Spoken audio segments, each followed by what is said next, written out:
Mesdames, Messieurs, bonjour. Mon nom c'est Gilbert Saint-Jean.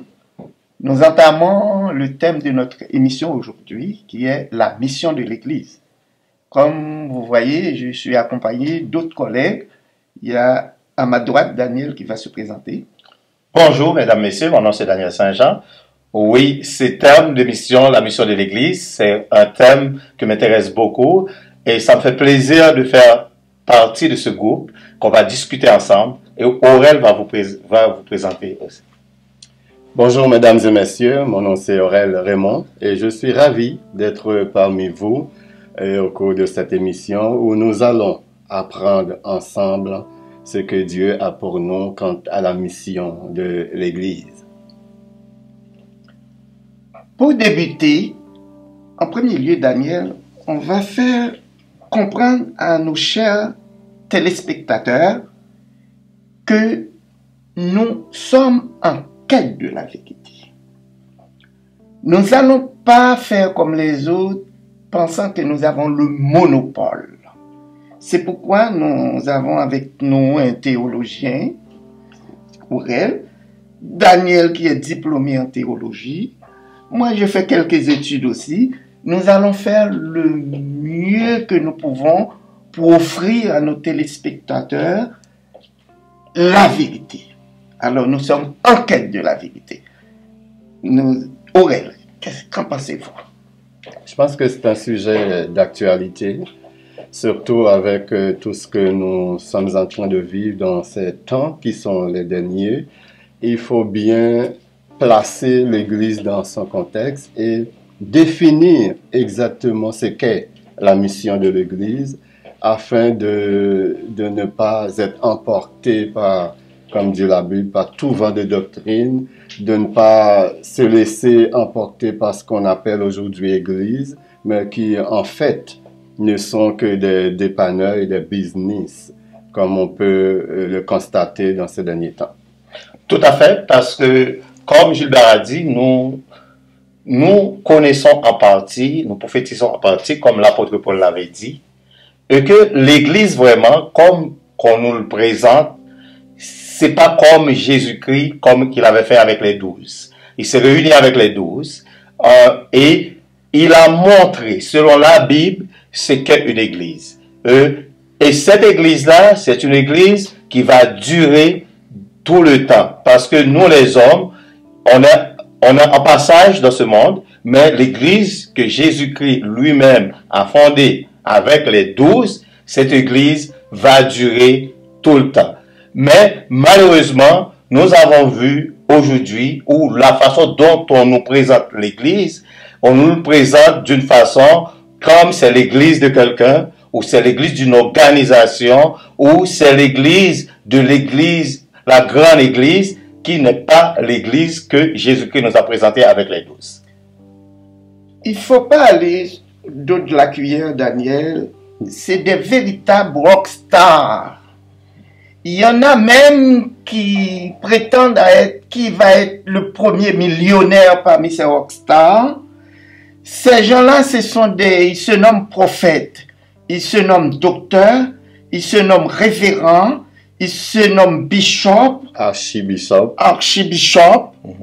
Pourtant, Dieu, c'est l'humilité. Ils agissent différemment de la Bible. Alors, on va entendre Aurel.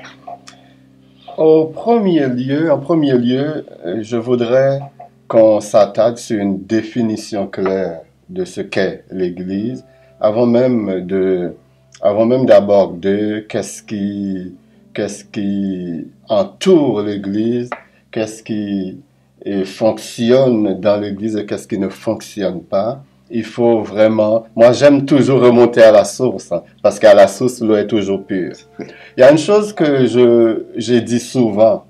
Si Yeshua n'avait pas doté l'Église du don d'indestructibilité, c'est-à-dire aucune puissance, aucune force, aucune autorité ne peut détruire l'Église, ça fait longtemps nous l'aurions détruite et anéantie à tout jamais.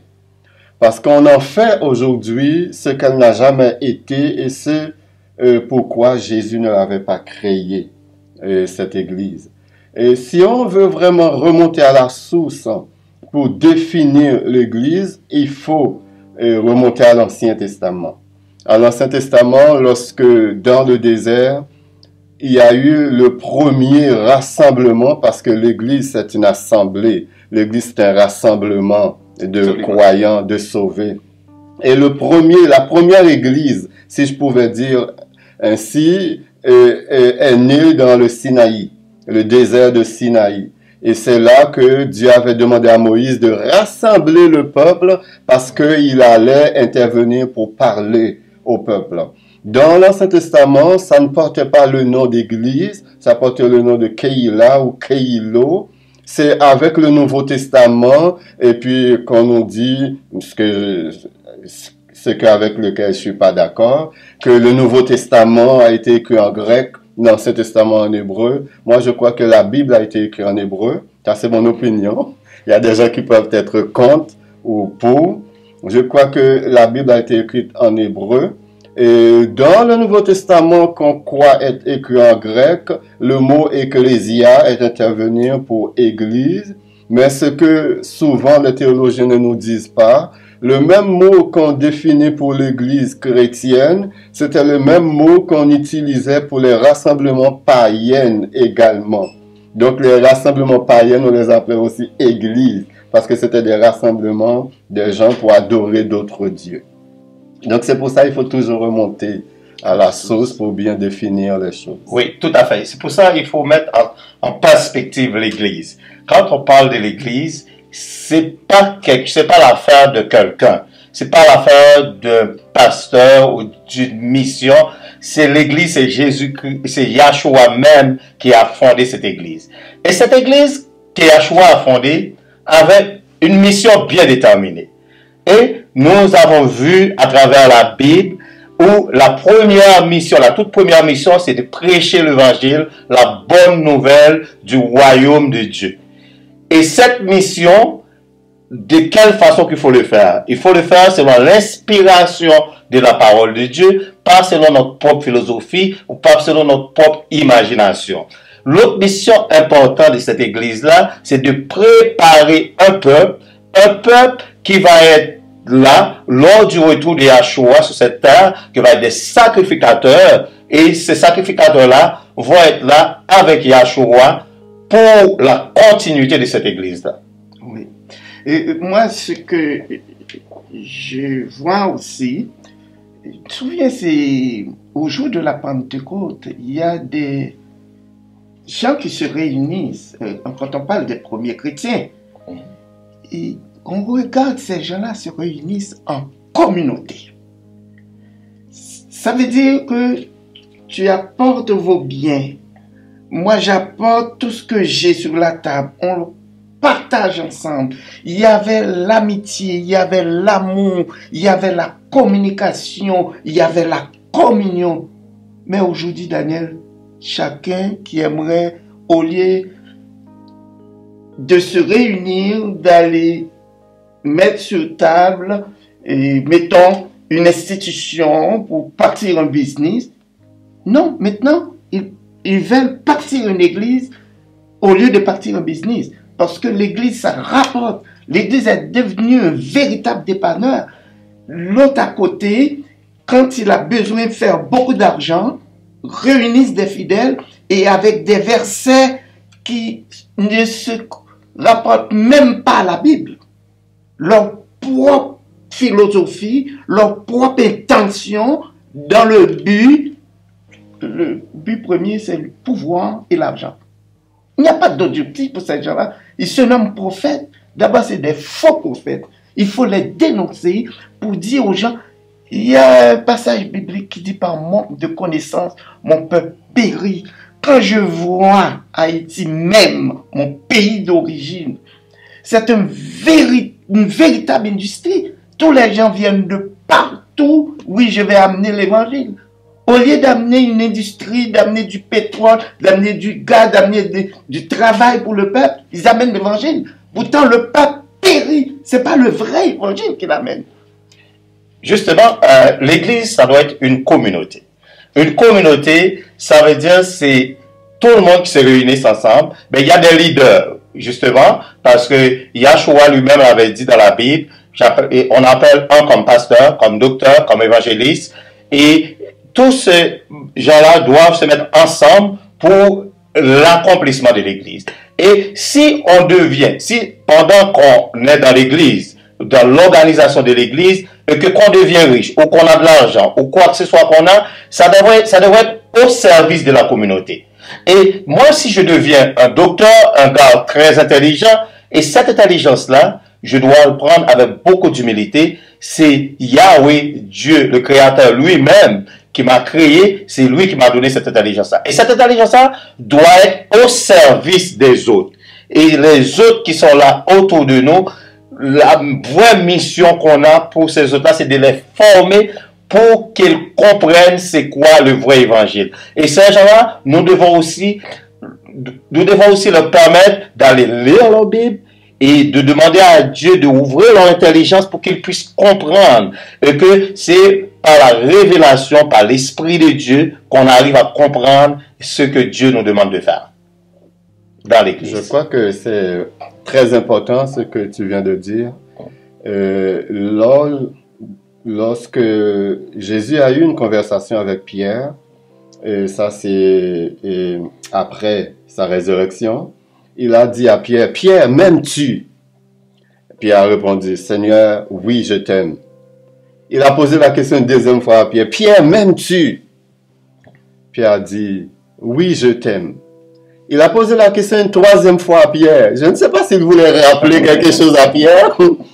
Et Pierre a dit, « Ben, Seigneur, tu sais toutes les choses. » Et il a dit à Pierre, « Pierre, paie mes brebis. » Il n'a pas dit à Pierre, « Pierre, sois fécond, sois riche, sois prospère, sois un homme vaillant, sois un homme puissant, sois un homme d'autorité.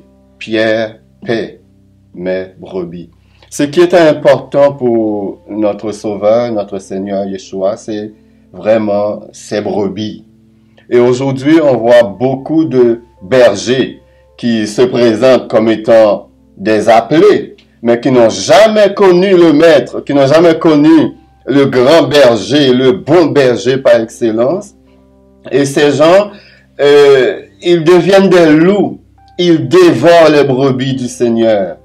Heureusement, le Seigneur a bien dit, Pierre, tu es Pierre, et il a doté de ces dons et de cet imperméable qui empêche à ces loups ravisseurs venant au nom de Dieu mais ne connaissant pas Dieu de ravager l'église de Yeshua. Donc je suis vraiment rassuré par ces paroles et ma foi est inébranlable dans notre Seigneur et Sauveur Jésus-Christ et aucun charlatan, aucun faux berger ne peut me déraciner, ne peut m'arracher de mon maître parce que je suis dans sa bergerie et dans sa bergerie, je suis en paix, je suis en sécurité. Moi, c'est qu'on veut conseiller à nos téléspectateurs, réveillez-vous donc. Et quand vous rentrez dans une église, regardez, demandez à Dieu de vous doter de l'inspiration de l'Esprit Saint pour voir si cette église marche selon la dictée de l'Esprit Saint. Quand vous rentrez dans une église, c'est l'église de Joseph, c'est l'église de Pierre. C'est pas l'église de Jésus-Christ. Le fondement même de Jésus-Christ, aimons-nous les uns les autres et tu aimeras Dieu comme toi. Aimons Dieu de tout ton cœur, de toute ta foi, de toute ta pensée et ton prochain comme toi-même. Quand moi je me considère comme un empereur et les autres comme des sujets, c'est pas une église. Une église, c'est une communauté qui se réunit comme des frères ensemble. On pense pour le bien-être du peuple. On pense pour leur spiritualité. Mais pas moi, je suis le chef de l'église. C'est comme tu exclus Jésus-Christ. Chaque église qui a un chef, tu mets Jésus-Christ en exclusion. Ah, ça c'est là vous allez découvrir, c'est pas une vraie église. Une vraie église, c'est une communauté. Tout à fait, parce que le chef suprême de l'église, c'est Yahshua, Jésus-Christ, Yahshua le Messie.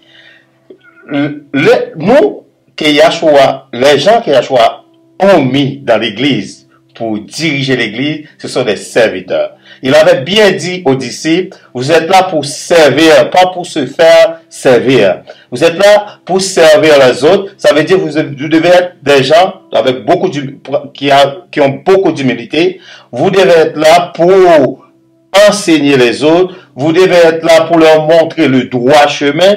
Vous êtes là pour montrer ces gens-là la voie que Jésus-Christ, Yahshua même, lui a tracée dès le commencement, pour leur dire où vous devez non seulement suivre ces traces-là, la voie que Yahshua a déjà tracée, mais aussi pour enseigner aux autres comment suivre cette voie-là de façon comme Yahshua lui-même l'avait fait. Pas de notre façon, pas de notre propre philosophie, pas de notre propre connaissance. Parce que à chaque chose que nous allons dire, ça devrait devenir d'une révélation de Dieu, de l'Esprit de Dieu, d'une inspiration qui vient de Dieu, pas de nous-mêmes. Et si nous remarquons que nous disons des choses ou nous prêchons des choses, ces choses-là viennent selon notre propre imagination, notre propre connaissance, nous devons nous poser la question, est-ce que ces choses-là viennent de Dieu?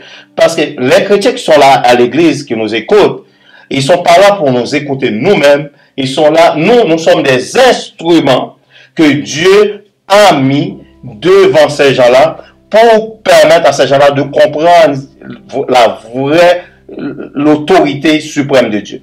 Daniel, moi, je voulais en venir avec les téléspectateurs, surtout on les appelle nos frères, qui sont en quête de la vérité. Ces gens-là se promènent de boutique en boutique. Ils achètent des produits et il y en a en masse à vendre. Il y a certains de ces gourous-là, ils ont beaucoup de produits à vendre. Le jeûne 12 heures par jour, ils ont d'autres produits, 7 jours de Jéricho qu'ils ont inventés. Il y a toutes sortes de moissons, toutes sortes de produits pour ramasser de l'argent. Et nous, on veut introduire le peuple vers la vérité. Qui on doit suivre? Jésus-Christ ou ces gourous-là? J'aimerais vous entendre. Il faut dire qu'il n'y a aucune brebis du Seigneur qui va suivre un lion, un loup ravisseur, un charlatan. Parce que dans Jean chapitre 10, c'est Jésus lui-même qui parle, il dit « Je connais mes brebis et mes brebis me connaissent. » Et il ajoute « elles ne suivront pas un étranger parce qu'elles connaissent ma voix. » Donc, c'est pas étonnant de voir qu'il y a beaucoup de boucs, qu'on appelle brebis malheureusement, qui vont suivre ces loups parce qu'ils ne sont pas des brebis. Le Seigneur lui-même a dit, mes brebis entendent ma voix et elles me suivent. Elles ne suivront pas un étranger.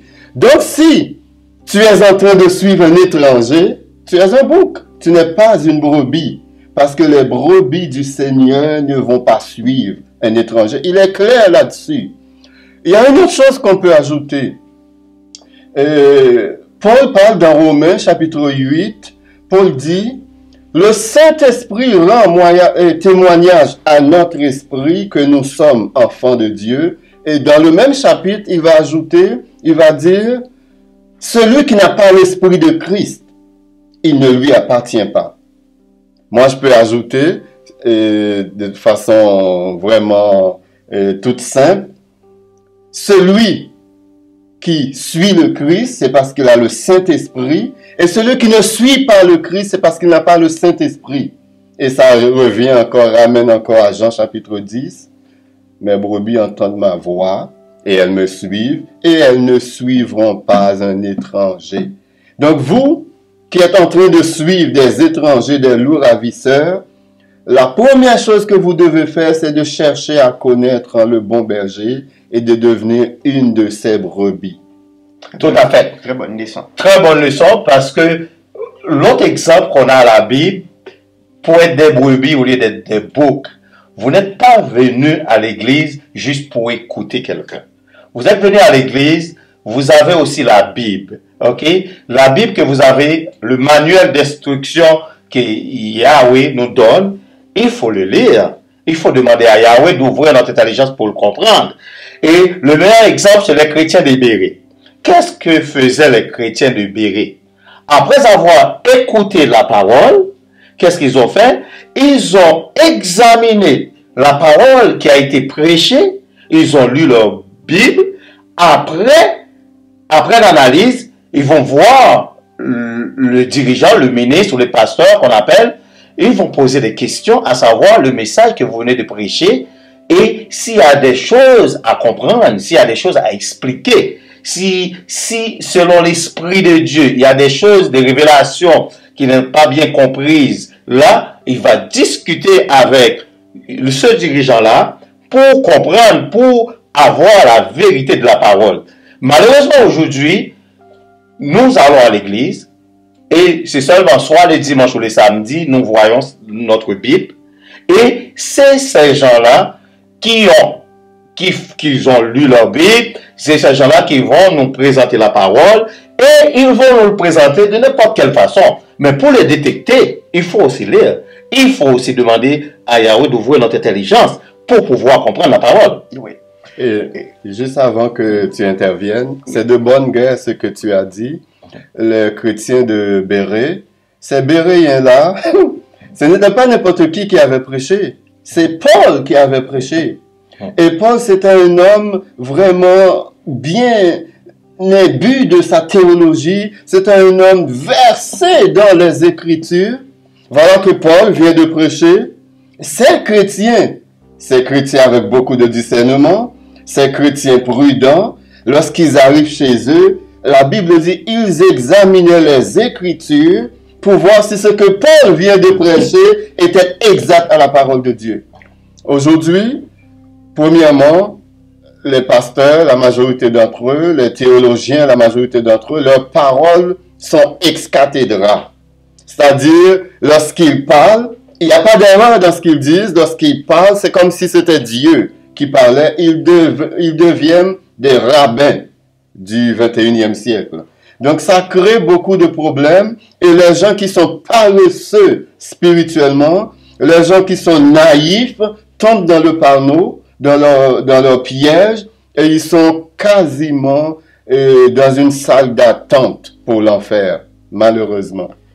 Et Daniel, Lowell, moi, quand je parle des produits que ces gens-là introduisent dans leur magasin pour vendre au peuple qui n'ont pas de connaissances, nous ne sommes pas contre le jeûne.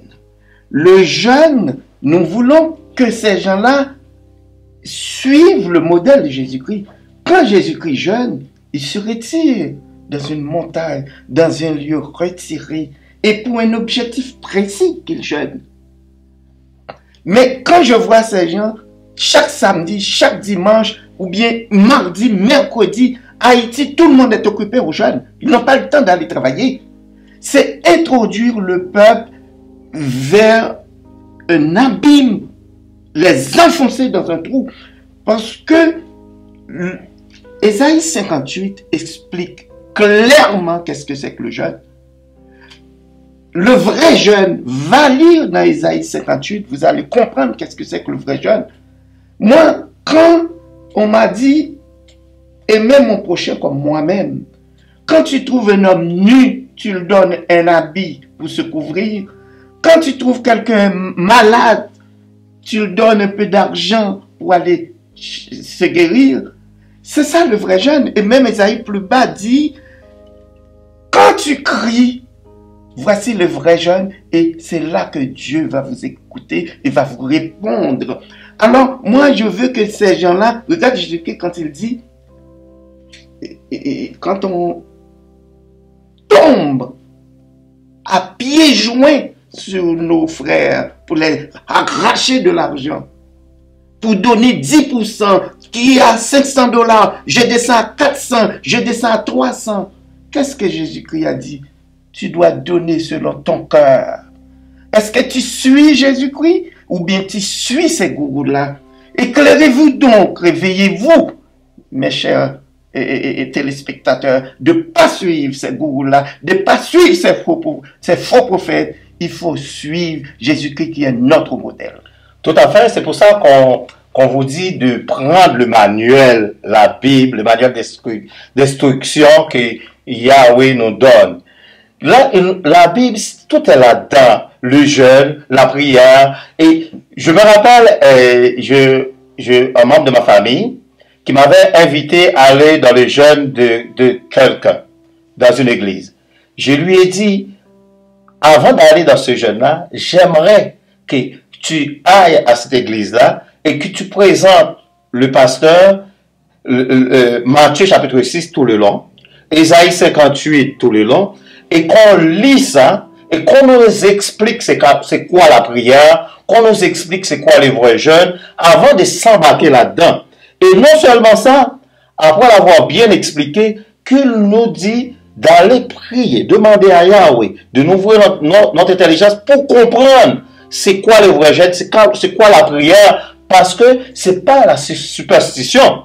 Les choses qu'on fait, quand on demande quelque chose à Dieu, c'est selon sa volonté, c'est pas selon notre propre volonté.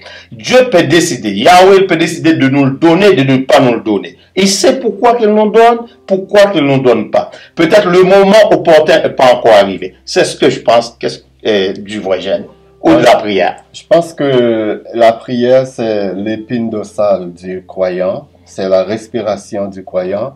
Il ne peut exister de vie chrétienne sans la prière. Absolument. Mais cependant, l'ennemi a piégé beaucoup de personnes qui ont perverti ce qu'on appelle la prière, qui fait en sorte que des fois les gens prient, ils prient quelque chose, ils prient quelqu'un d'autre, sauf le roi des rois, le Seigneur des seigneurs, l'Éternel des armées, c'est lui qui nous a demandé de prier. C'est lui-même qui nous a demandé de prier. Dans Hébreux chapitre 4, il nous dit de nous approcher avec assurance du trône de la grâce afin d'obtenir miséricorde et de trouver grâce pour être secourus dans nos besoins. Donc aujourd'hui, les gens font un commerce avec tout.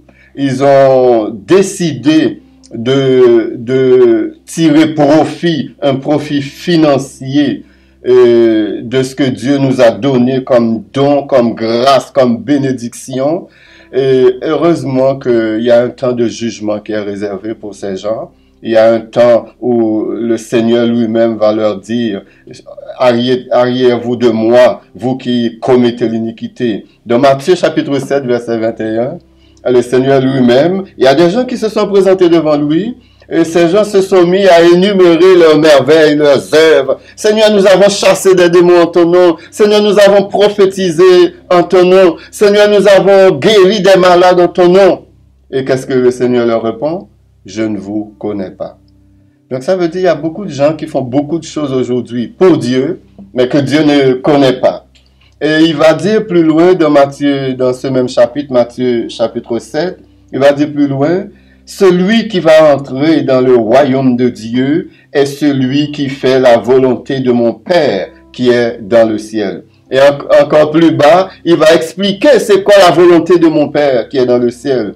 Il va dire, j'étais en prison, vous êtes venu me visiter, j'étais nu, vous m'avez vêtu, habillé. Donc il énumère les caractéristiques d'un vrai croyant et il énumère aussi les attitudes qu'on doit avoir si on veut que nos prières soient exaucées par notre Père Céleste. Les gens qui prêchent l'évangile de prospérité, justement sur la prière, ils disent, ces gens-là, à leurs fidèles, que si vous priez pour quelque chose, si vous ne le possédez pas, c'est que vous êtes sous la malédiction de Dieu. Voilà quelque chose qui est contrairement à la Bible. Parce que la prière, ça ne devrait pas être quelque chose que vous pensez d'abord, que Yahweh va vous donner, mais ça va être une requête quelque chose que vous sentez, un besoin, et vous le demandez à Yahweh, et c'est là sa volonté qui va agir, c'est pas notre propre volonté qui va agir. Sinon, si c'est notre propre volonté, nous n'avons même pas besoin de prier, parce que nous allons décider c'est quand que nous devons l'avoir. Pourtant, Dieu qui nous a créés, notre Créateur, c'est lui qui possède toute connaissance, toute sagesse, c'est lui qui possède toute chose, c'est lui qui doit savoir. Et tant qu'humain, moi qui vous a créé, qu'est-ce que je dois vous donner, qui doit être bon pour vous dans ce moment-là, et qu'est-ce que je peux vous donner maintenant qui doit être bon, et qu'est-ce que je peux vous donner demain qui doit être bon. Et là, cette prière ne devrait pas être une superstition, ça devrait être quelque chose d'inspiration. Et toujours que la volonté de Dieu, notre Créateur, soit faite au nom de son Fils Yahshua. Ok, pour conclure, je peux dire à nos chers téléspectateurs, ça c'est la pointe de l'iceberg et il va y avoir d'autres thèmes, d'autres sujets prochainement qui va venir vous présenter et vous introduire vers la vérité. Merci.